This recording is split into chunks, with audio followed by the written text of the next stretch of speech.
think that the only way to benefit Islam is through academic, or the only way that I can do something is become a superstar da'i and go to Azhar or go to Medina or go to University of such and such and finish my PhD.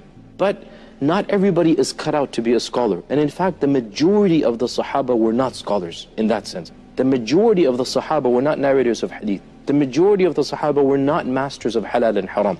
And yet they were all occupying a very high rank with Allah subhanahu wa ta'ala. And I think this is one of the biggest, I think, misunderstandings that pious youth have. Of course, we have many types of youth. The righteous youth, they think that the only thing I can do to benefit Islam is to dedicate my life to academics. But then things happen. Parents need you. You have to get married. You get a job. And somehow most people cannot go and study academic Islam. And therefore, they start living a very lackadaisical life, a very un-Islamic, maybe even nothing much to do with Islam, because they thought, well, I wasn't able to go to Azhar, I wasn't able to go to University of Medina, I might as well just live a mediocre life.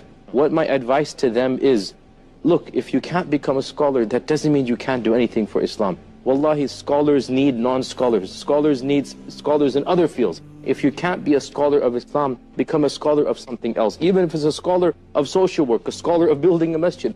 Do something productive and practical that Allah has blessed you with, and believe you me, every one of us has a role to play in that ummah. Some of the roles are more public than others, but that doesn't mean that those roles are necessarily better in the eyes of Allah subhanahu wa ta'ala. Wallahi, there are millions of people, they are doing jobs in the sight of Allah, they are far better than those in the public eye. And they will get rewarded more because there is no taint of the possibility of wanting to show off. They're doing their scenes, they're doing their work behind the scenes. They're helping out orphans, they're building schools, they're doing charity work, they're specialized in Islamic science, for example. Whatever they're doing, as long as you're doing something for the sake of Allah subhanahu wa ta'ala, being productive and active, don't lose track if one field of specialization is not yours. There are many other fields of specialization as well.